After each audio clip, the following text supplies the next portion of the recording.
I've always been curious where the whole Lion cultivator, the brand that you're building, where did that really come from? So I knew for a long time that I'm called to work with men.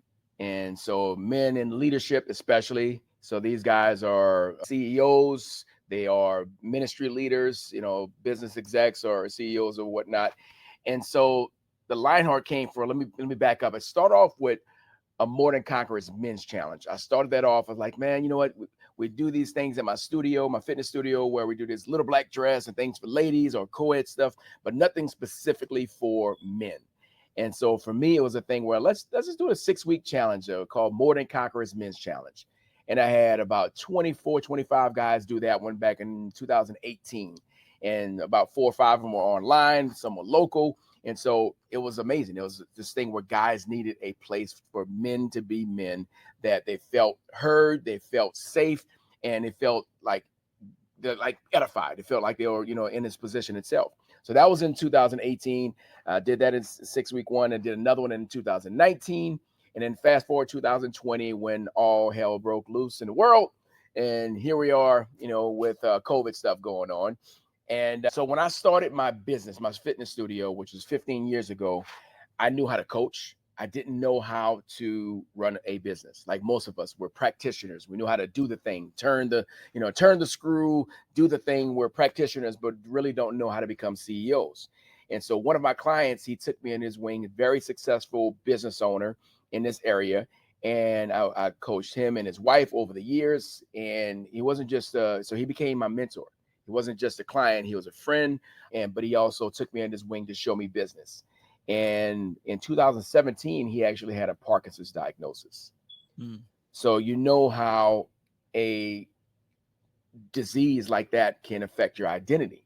And he was doing his absolute best to work through it and doing all the things and diet and exercise and all the things through that, but it still was getting to him. And in 2020, here he is, with people who have worked for him in like for decades. And how do you pay for these individuals? How do you support them? How do you still keep payroll going on? And so a man of faith, a man of plenty of prestige, man who was instrumental in this community, he took his own life. Mm. No one saw it coming. And I didn't understand the whole term until recently, that term of tears of a clown. So it wasn't much of a clown, but you never saw John without a smile on his face. The man was just endearing and loving and caring and so supportive. And you just would never think that he was dealing with those dark thoughts so much on the end. So the stress of all the thing with COVID, on top of all the things that were going on in his own life, he took his own life. And that for me was the kick in the heart, frankly, the kick in the nads to do what God is calling me to do. And I knew I was supposed to be doing it, but I was kind of sitting on it. So the whole thing, my wife and I came together and we're just talking about concepts and ideas and stuff. And Lionheart came together because most men love to be the lion. We love to be the king of the jungle, king of the domain and roar and do all these things. But the heart side is the compassionate side. It's the vulnerable side. It's that I'm not well side, or I'm not doing well. And most guys need permission to be invited into an environment to be themselves, to be okay with not being okay. And let's work together to help bring guys out of it. So that was the basis of the name itself. And if you look at like the logo itself, the lion is specifically shaped like a heart for a reason. Mm-hmm. Yep. And so it's that part of it. We are supposed to be the king of our domain, the things that God has called us to do, whatever it may be. If it's on the home front itself, if it's in the workplace environment, it's in our community. We're called to lead in a way that is part of our domain. But do we always know how to do it, and in a way that's well-rounded? It's not a force thing. It's about more of a flow, and that's the part where we bring the compassionate side of the heart. Awesome. So there was a whole lot you said there, and I want to unpack some of this with you because just writing some notes down, some key trigger words there. So not all of my listeners are going to be Christians, but primarily they will be. But we throw this word around. The first thing you open up with is I'm called. What does that look like? What does that mean? Because it's such a buzzword that I'm called.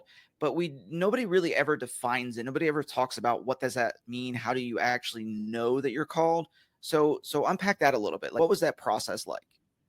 Absolutely. So one of the things I do with I specifically coach men in this program itself, and so I use biblical principles, but they're principles. Whether you believe in God or Christ itself, the principles still work. I don't care what your background is, what you believe about gravity. It don't matter what you believe about it. Gravity gonna work for you or against you in some kind of way. And so I Right. believe in the principles behind that. So I think the way I take my clients through it is really individual who's trying to find out what their purpose is. So your calling Mm, itself is, what is your purpose for life? And so a lot of that is determining what are you gifted at. And so, the mm, Bible talks about your gift will make room for you. It'll bring you before great men. And so all of us know that there's certain things that we just do naturally. Sometimes it may be so innate and so easy for us to do, but we don't realize how hard it is for others to do. Like, mm. I'm a coach, Yep. I'm a mentor, I'm a leader, I'm a teacher. I cannot live life without doing this. Before Right. we got started, I had a conversation with a young lady in helping bring out and nurture that gift. And so the Mm, calling is going to be wrapped around what you do well or what you've gone through. Sometimes it takes tragedy to show what that is. And so mhm. I usually take folks through a simple thing. First, we all know about, oh, what lights you up? What are you excited about? That's good. That's a good thing to kind of get started with it. But then after that, what are you skilled in? What have you like trained in? What things have you put in some time and effort? Doesn't mean that you went to school for it, but what have you put in some time to get good at a specific skill? Number three is, what do you hate? What Mhm. do you despise? What would you like to eradicate from the world? Okay. So when you take that and say, okay, what comes easy to me and is difficult to others? And so from that point, if I had a magical wand, if I can eradicate something from the world, what does that look like? And then from there, you can start building on those skills and see, okay, what really makes sense, whether it's in a specific business or work environment or something that you create for yourself. So quickly for me, I enjoy people. I'm as extroverted as they come. I enjoy coaching, teaching. Like I Right. said, I can't not do this. I hate weakness. I hate excuses. Mhm. I despise victim mentalities. Yep. So I call myself an excuse killer, but I'm also a hope dealer. So I take the excuses. You're going to be a victim or you can be a victor. Or what are you going to do from that? So I hate weak bodies, weak spiritual walk, weak finances. I hate weakness. I hate, like I say, Mm. just people whining. It's like, oh, I just want to slap them. Don't do that. It's not helping you. So for me, it's like eliminating weakness. And so when I look at Right. my natural gift, if I had put my gift into one thing, I am an encourager. I Right. encourage with God's word. I encourage with life. I encourage in strength. I like people to take on challenges that they believe are hard and get them on the other side of that so they can see how amazing they are. And Right. so those are just simple things that kind of we can look at. What does that calling look like? We all have Mhm. something we're supposed to do, and we can easily get distracted or dissuaded by doing something that's lesser than. That's true. I like how you did that, a hope dealer and a weakness killer, excuse killer. And it really makes sense because when you think about how your life is lined up between the fitness and the coaching, I mean, that's really what it comes down to. Was that Mm. one quote, weakness is just pain leaving the body? Yeah. That's a big quote in the space. And Hmm. so I get it. I love it. So so thinking about somebody who is like listening right now, who is like, okay, I see it, what I love, what I hate, how I'm wired, those things. What is one thing that they could do that would help them recognize, oh, this is what I'm good at? You know what I'm saying? Like you were mentioning being so good at something that it's innate, right? Right. So how can somebody who is sitting there listening right now go, "Oh, this is it." How can they find it in themselves or would they need a coach or both? Right. So obviously hiring a good coach would accelerate that effort if they have systems in place that really bring those things out, like you and I do with working with our clients and whatnot. Right. But there's a way, I even have folks do it. Just ask people. Hmm. Ask your friends, family, people who really know you. You've probably seen some posts like this, but if I were to do a TEDx talk, what do you think I'm going to talk about? Just a simple social media post and see what people say. Oh, they're going to talk about this. You're going to talk about that. You're going to talk about this. So I typically would get fitness, faith, overcoming obstacles. These are things that people would talk to will put up in my deal. You can also say, if you had 3 words to describe me as an individual, what would they be? So you can hear from the people who see you, know you, that you've been out and they trust you. That's one way. But if you don't feel like you want to put it all out there, you can just ask people that are close to you. What does that look like? Now you take that and say, okay, what books am I drawn to? What things am I drawn to? What lights me up? Here's another thing to put in. What makes you cry? What is it that makes you cry? I'm an overly passionate person. And so watching movies and things like that, I cry more than everybody in my family. They just know that whenever the moment comes, dad is going to be crying. It's just what it is. I don't care. I'm just let it out there. I love that. I love that about you. I can't say that I cry at any movies, but I love that you do. Yeah, that's sensitive. That's like because you're talking about the lion, the leader of compassion. Then there you go. You got that empathy, that ability. I want to conquer the hill, do the tough mutter, do the hard thing, and at the same time, I want to whine and cry. I mean, The Greatest Showman. I'm crying in The Greatest Showman. Like, this is me, man. They don't get me. They don't understand me. I'm saying I'm really that dude. It's like, and I can't help it. I'll tell you the first movie that I ever in Facing the Giants, the death crawl scene. Oh, dude, that was amazing. Dude, oh my goodness. In the movies, I was bawling, like ugly cry tears, probably snotting. I don't care. But it was just like, it was me. I guess it was just the competitiveness, the hardness of it, being a coach and seeing a coach just dig into this guy's life and getting him to do what he did, what he thought was impossible. That to me all day, you're gonna get me. Underdogs, people who have one limb. I love anybody who overcomes the obstacles. That's just part of who I am because I did it myself. Yeah, I love it. So I want to piggyback on that statement. Actually, it was kind of where I wanted to lead this conversation a little bit. So you're at like the pinnacle, hope dealer, excuse killer, like all this stuff, kill weakness, all that. How did you get to that point? Because you don't start there. Like you didn't get born and suddenly you're like the giant among giants. So help us understand, like, what was your process of getting to where you are today? I truly follow and believe in the process, or there's a book by Ryan Holiday that's called The Obstacle is the Way. The obstacle that's in the way is the way itself.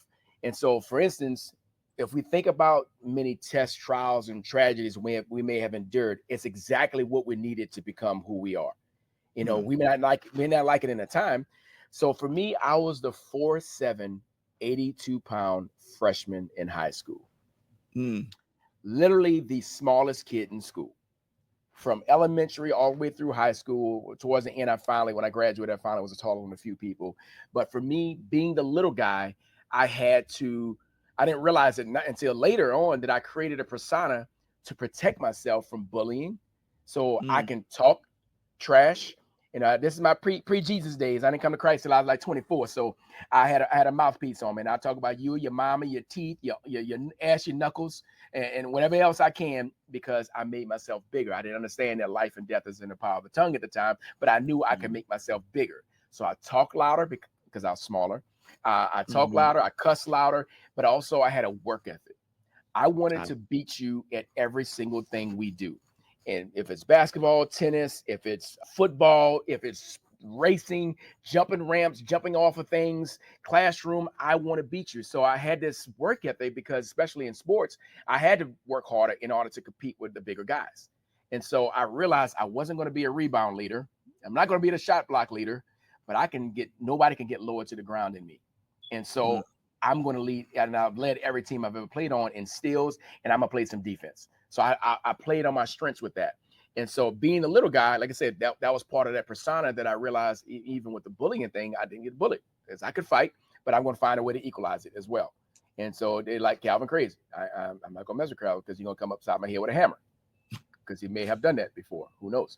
And so for me, it was that part where even being able to stand alone, being able to kind of, like I said, I went to a Catholic high school. We wore uniforms. And because I couldn't fit into adult clothes, my pants were darker than everybody else's. They had 2 pockets. They had a pocket on each side of their shirt. My little chest wasn't big enough, and I had to have kids' clothes, and I had one little pocket. And so, it was just I had to be different. But it was a part of saying that that was necessary for me to be the person, the larger than life persona and personality, because I was making up for the deficit and I my got work you. ethic was there. So that was kind of the thing that really spurned through there. And I grew a foot through high school, didn't start working out until I got to college. But here I get to college, I grew 2 more inches, gained 50 pounds, and I'm moving big people around like this is pretty awesome. So That's me awesome. having the deficit pushed me into going into the strength side of things. And I teach people this through this day. So the obstacle of me being a little guy was the way for me to grow through it, to be able to help other people and empower other people in my life. I got it. So you say you grew 2 inches. Does that mean you're like 4'9" now? No, man. I grew 2 more inches. I grew a foot through high school. Okay. I grew a foot through high school. I'm 4'9". I'm a towering 4'9". I mean 5'9" these days. He got me You're messing up. towering I'm 4'9". a I got towering you. 5'9" these days. So I grew a foot through high school and I grew 2 more inches. I was a late bloomer. So the one of the reasons I was so little, I had a growth hormone deficiency. So I had to Right. take injections to get caught up and so on and so forth. But yeah, foot through high school, 2 more inches in college, and then 50 more pounds. And yeah, the massive, That's huge. awesome. And so the question was going to be like when you gapped from 4'7" to I grew 2 more inches. The question's going to be, are you 4'9" now? So Yeah. I got all right. So no, so that's awesome. That's actually awesome. So then that leads into the thought. Do you think that, or where was the point where the maybe the ego driven pride to be the best, do the best, moved over into the servant heart that is now Lionhearts today? Yeah. So part of that is, I mean, that guy is still in there, and I've got to tame him. He's still in there, and he's beneficial at certain times. Like I could turn it on in competition and things of that sort, but all of it was still a part of. I don't want to do this by myself. I want to bring folks along with me. Hmm. So it's kind of like you and I. We do obstacle course races and things like that. Spartan is great, and I've done Spartan. I enjoy Tough Mudder more because it is the sense of camaraderie. Spartan, even if you do it with people, it's you against the course. You throw the spear, you climb the rope, you do the thing, but it's you against the course. Tough Yep. Mudder, I'm pulling people over the wall along with me. I'm bringing in folks along with me. So I'm leading, and I do it in a crazy way. I got 2 weeks now. From now, I'll have an orange mohawk, and I'll have crazy contacts in, and I turn into the general. I turn into the lion. I turn into Go Hard, which is my alter ego. So I get to be that guy to bring folks along the way who some of them, many of them don't believe they can do it. And I just brainwash them in faith to believe that they can do it because I know who's on the other side of it. And this will be my 12th one. We only had one person didn't finish, and he was actually one of the fittest guys there. He had cramps and couldn't finish, but everyone finishes. We don't go fast. We go at a pace that we all do it together. And it's kind of like the pride of Lions. We travel together. There's strength in numbers. And so that's a part of it where I'm leading from the front, but also I know how to edify and lift up somebody else who's the leader. I'm a pastor on staff, but I'm not the head pastor at our church. I'm there to edify and grow everyone else. So that's the gift of encouragement to help build other folks up along the way. That's awesome. And I love my races, but I've done Tough Mudder one time, and the only problem I had was that mutter horn at the end, that giant A-frame looking thing. I do not like that thing. Yeah, I'd get shocked all day long from that electrical fence than I would climbing that mutter horn. Just an FYI. So when I do a mutter with you, just know that is my worst freaking obstacle is that last one. That's right. Well, guess what? If you don't get it by yourself, I'll be right there to grab your arm and help pull you up, brother. That's it. So I probably need a parachute too, but that's just side notes. So then that becomes like this really incredible. So the Go Hard, you serving, bringing people along. I love that thought because we are stronger together. And I think that's a beautiful thing. And it's so let's think about this for a second, because there's so many times where men are so individual and independent that we don't want to be with another person. We don't want to be vulnerable. We don't want to be, connected. And our idea of connecting is, oh, I know a guy and then I'll serve you here. Let me do this thing. And we think they've done everything for somebody. So how do you overcome that with some of your groups? Because you want to get this pride of Lions, which is obviously a very interconnected community that's giving and vulnerable and stuff like that. How do you move men from this place of hyper independence and closed offness to that community? Yeah, I look at it two different ways. One is when guys either prevent them, but most of the time when I would start working with guys, they're in what I call the pit of despair. In this pit of despair is anxiety, overwhelm, depression, suicidal ideology. Sometimes, not enoughness, unfulfillment is in this pit of despair. And so you can stay there by yourself in solitude, or we can get out of there. We can move out of there. Some guys are deeper in it. Some guys are just at the surface. Some guys are right in the middle itself. And so with most programs or systems out there is to throw a rope and help pull somebody out. I personally want to get down in that pit with you and we climb out together. I'm going to be right there locking arms with you because I've been there. I know you because I am you. I've been there with all these things myself. And I've had enough track record to work with other guys who've been there as well. So that's number one, getting you out of the pit of despair. And the same way I look at there's three types of men. There's the rabbit, there's the lone wolf, and there's the lion. The rabbit looks good on the surface. It looks good on the surface, a lot of flashiness, a lot of talk, but not actually making moves on certain things. And when a battle comes, the rabbit runs. Or you're the rabbit. The lone wolf is what most of the guys that I work with have dealt with. The lone wolf is the hustle and grind. They subscribe to hustle and grind philosophy. I work till I die. I've been there.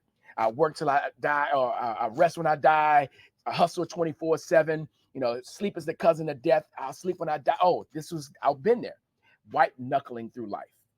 I'm going to do it and pull myself up by my own bootstraps. No one understands me. Of course, Satan comes in. He's always the one that wants to separate you, make you think your flaws and your shortcomings are who you are. And so they're building to that negative identity itself instead of who God says I am. And so part of that is speaking and saying you're okay, even though you're not perfect. Because we don't want to be perfect. It's not about perfectionism. So that lone wolf thinks I have to do it all by myself. And we don't realize that there are mentors and people who have done it that would love to help you succeed at what you do. There's a misconnection there. A lot of times, oh, he's not going to give me his secrets. Most folks have done it. They realize they're so good at what they do and they're so specialized at what they do. You're not a threat to them. Younger me in entrepreneurship, like I said, I have had my fitness studio for 15 years. A new program will come on the market. I'm like, oh my gosh, what are you gonna do? CrossFit came in. I'll put my program against everybody, real defensive. And now I'm just like, guess what? There's enough fluffy people for all of us to eat. It's okay. I'm not threatened by anybody because nobody does it like we do it. Nobody does it in our manner, in the way that we do it. So that's the lone wolf. But then the lion knows he's king of the domain, but he knows there's strength in numbers. There's strength in the pride. It's the same way I look at King David had his mighty men. He could do it himself in a lot of different ways. He's a bad man, but he did it with community.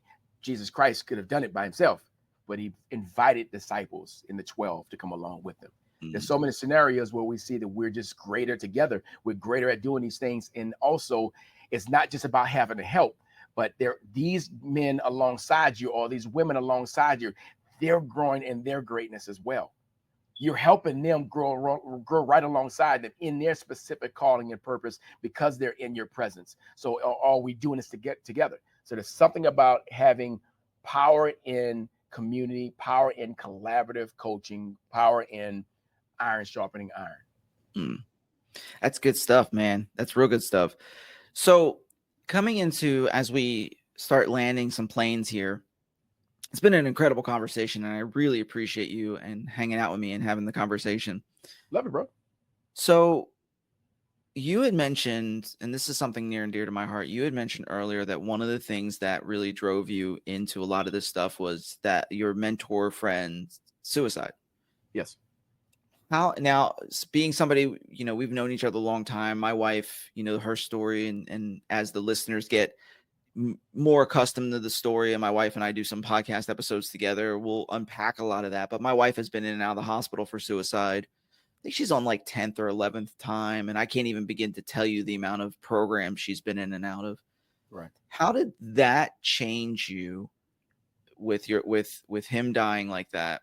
And how are you doing things differently to help those, maybe the lone wolves in your groups that are trying to come into the lions, fight against that? Because suicide among men is pretty high.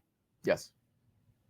Yes, it's much more likely that suicide is going to be done by men. And so from the conversation, the guys I work with, and it's funny, they're broad range sometimes. Some guys like, I just want to be a better husband. I want to be a better father. I want to make more money. To the other end of the spectrum, where I've been chewing on the barrel of my gun for the last 48 hours. Mm-hmm. It's hard work. It's hard work. And so sometimes you're like, I don't want to say the wrong thing. I'm scared if I do the wrong thing, and they could be gone from here. So a lot of it's there, but also I'm not so far away from that. I've been the guy where driving down the street and the headlights of the oncoming 18-wheeler seemed appealing. So I'm not speaking from this guy who's got it all down pat and got it all figured out. And, you and I being at the forefront in a lot of different places, that it can be easy to put on a facade, if it's not truly who you are. But I'm an entertainer, I'm funny and this and that, but that whole term that I didn't understand of tears of a clown. There's sometimes folks are entertainers in some form of fashion. They put on this, this entertainment in their gift, but when they're off the stage and not in an environment, they're struggling. They're struggling with anxiety and depression and suicidal ideologies along the way. And so for me, it's one of those things where if I could, especially I watched the special, the folks that jump off the Golden Gate Bridge. And the ones who survived, every single one of them said immediately when they released, they felt regret immediately. And it's almost the enemy is in their ear, just kind of, nobody's going to get it. Nobody's going to understand you. He's isolated from the people itself. So knowing that whole isolation format, we found out even in 2020 how bad isolation is. Because we're separated from folks. We're separated from doing things we normally do. If you think about, if you go to prison and you do something really bad, the worst thing they could do is put you in solitary confinement. There's a psychology behind that. If you read the book, Man's Search for Meaning from Viktor Frankl, it talks about this hope. It talks about having hope for something better. And what the enemy loves to come and do is kill hope, kill hope from you, put you in a state of hopelessness.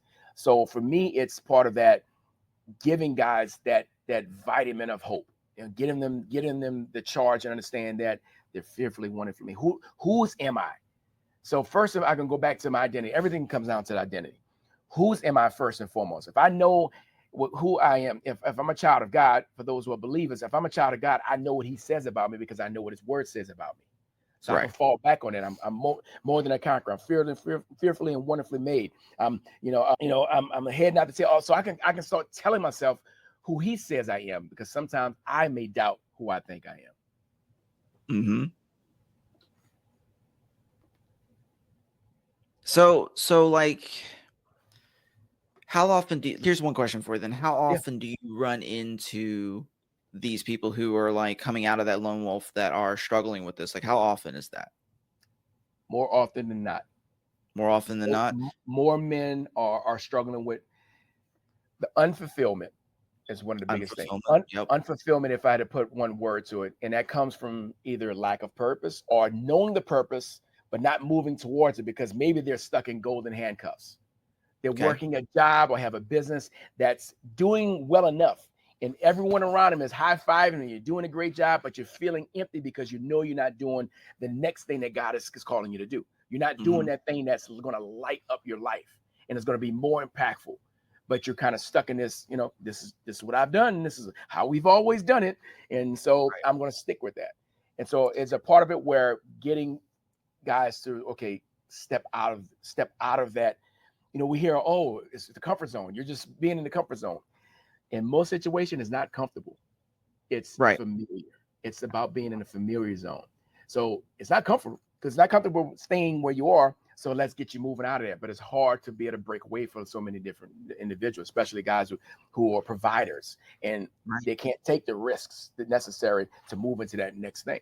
So more guys than not are either lone wolf or they just look good on the surface. They might be on social media being a rabbit, but they're not truly being a lion. I like the fact that you use that. I've never heard that term, golden handcuffs. I never heard that term. I like that term a lot. And I think that that's so like an imagery that like, wow, because you're in handcuffs, you're in chains, you're in bondage, even if you are making the money, even if you are doing the things that everybody says you're successful, you're still in bondage because it's lack of fulfillment. And it goes into trying to find what fulfills you, which really ties together all of our conversation from calling to what you're doing now, and all that is just finding what fulfills you and things like that. So then I guess my last question, and then an opportunity to see what you're up to, is how do you stay sharp? How do you, as obviously fitness guy, you're working out with your crew, you're doing those things, but like on the other end as a coach, like how do you get yourself to stay on the cutting edge? Yeah. So for my studio, it's team personal training. It's, folks are together. As coach led is part of that. And kind of that old saying is that I'm not only the hair club president, I'm also a client. So I'm coached by my coaches in this training. So I'm held accountable, and I'll tell them when I'm falling short on certain things and where I'm eating too many biscuits or something, of too many sweets or things, because that's usually me is sugar. So being accountable is even here is one thing. I've got brothers and I've got people, mentors and coaches as well. Over the last 10, 12 years, I've had at least from 1 to 4 coaches at the same time. So I do have coaching and leadership myself. I think every coach should have a good coach. That's part of itself. But it's reading, it's staying abreast of the things that I'm, for me, it's materials that's wrapped around faith, it's wrapped around personal development, self-actualization. I can't even say the word. Self-actualization. It's one of it. You know what I mean? Getting better at being yourself. That's the word. Self-mastery. So that's the word. I can't get a word out there right now, but that's all right. But it's staying in my lane and, doing my best, because I love shiny objects and new things and things like that. So I got to always make sure I'm staying focused on the things that I'm doing. So it's going to conferences. It's doing the programs and whatnot. It's locking in with brothers like you that help keep me in line. Nice.